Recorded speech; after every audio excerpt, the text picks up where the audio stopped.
Greetings and welcome to my channel. This is Sorcerer Tao. You can also find me on Facebook in the Sorcerers Guild. Today on Sorcery in Action, we are going to be doing a demonstration on how to create an Egregore. An Egregore, of course, is a created being that functions on the intent, form, charge, containment model, in that the energy from the created spirit will be contained in a vessel which was created specifically for this purpose. The vessel of the Egregore, as we had discussed previously, does not need to match the astral form of the Egregore. Rather, it is just an anchor point for the spirit to function through on the physical plane. Okay, so for this particular type of Egregore, as I said, we will be using a jar. This is the bottle creation method. And we are going to be using an outside life force of positive life force energy. I have chosen both some bean and some corn seeds because they both go along with the intent of the creature that I am creating, which I will be creating a creature that will help lead me towards abundance. Okay, so we will start with the seeds, and as you will note, there are several seeds in there. You always want to have several seeds, not just one, because if you have only one seed, there's a potential for the personality of that plant, that single plant, to overcome the personality of the created being. When you have several seeds, they are forced to amalgamate with each other, and during that process, they also then become amalgamated with and sink into the personality of the Egregore, allowing it to become dominant and getting the created being that you intend to create.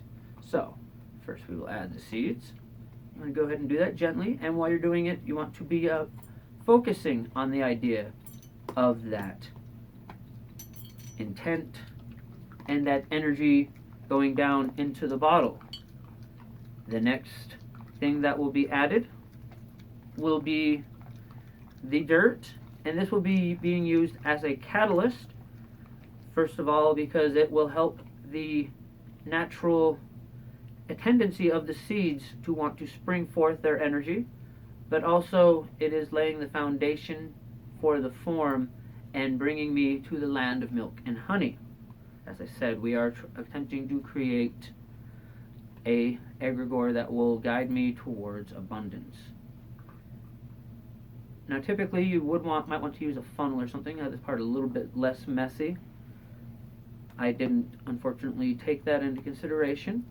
But as you were adding the soil, or whatever your catalyst ingredient is, you want to imagine it awakening the spirit and charge within the seeds. We'll go ahead and add just one more handful of the dirt here.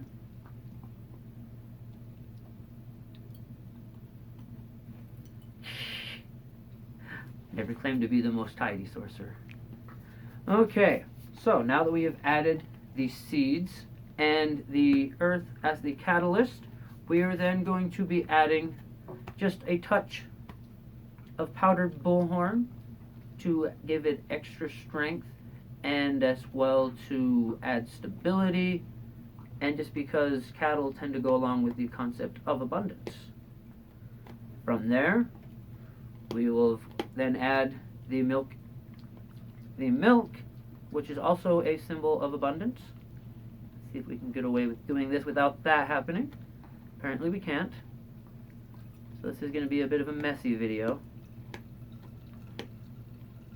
As I said, I never claimed to be the most tidy of sorcerers. And then we'll add the honey after that. Now, with any type of jar spell that you're doing, even if it is not an Egregore, any jar work that you are doing, you want to take the primary energy pattern associated with that item into account when you put it into the jar. Like, for example, if you were to make a luck spell, you would want to use a four-leaf clover or clover in this spell, rather than trying to substitute it with something that you were convincing yourself that it was a four-leaf clover. Like if you were casting a basic sigil and you needed to substitute a piece of four-leaf clover, you technically could take a piece of mullein leaf, concentrate on it being a four-leaf clover, and get yourself to believe that as you were charging the sigil during that few minutes of spell work, and you can get the pattern that you were looking for. When you are condensing energy into a jar like this, that bend that you create with the belief imparts reality will not function for very long. You'll get about 20 minutes of the jar and the spell bending around that energy before it then turns to what Mulean Leaf is actually for, which would be for your lungs. So you wind up breathing better rather than having good luck. Okay, so the next step is to add the intent into the spell, and we will be using a crystal for that. These hold the information of the creature. This is essentially its processing unit or brain. Now, this is also where you would have the statement of intent aspect of the creation process. Typically, you would use that in English, say something very simple for sigil work. For an egregore, I don't like to take into account any possibility of mistake. So, rather than speaking in English, I use what is known as tongue writing, where you sound out your intent through the sound of your vocalization, rather than using words. And this eliminates the possibility for error, because I am then able to directly voice my intent into the object. So I'll go ahead and do that now.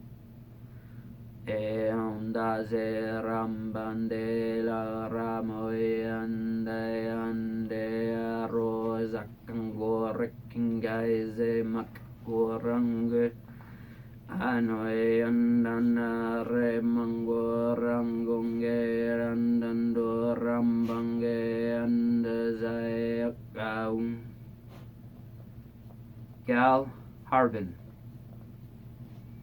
And then you place that into the jar. Now, the last word that I used there was actually the name of the egregore. And if you do use the statement of intent method for processing to create the processing aspect of the egregore, you want to make sure you speak the name of the egregore as the last action of that before adding it into the jar, because the name is what seals the form. It's what gives cohesive to the form of, it's what gives cohesion to the astral form, as well as what adds intent to the spell. Anyways, the next step then, after you have added the actual intent, is just a little bit of salt, just to keep this as a means of purification. And then I will be also energizing the bottle by adding some Numia into it, and blowing my own life force energy into the jar.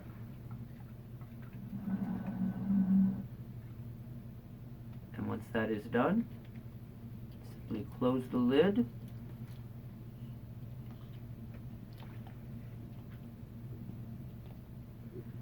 And the creation process is complete. You would then place the egregore somewhere in your room that you can communicate with it. Of course, if you use anything like milk, making sure the jar stays sealed at all times. But you would then place it somewhere where you begin communicating with it, and communing with it on a daily basis, so that it begins developing the habit of interacting with you and developing the proper habits of what it is that you want it to do.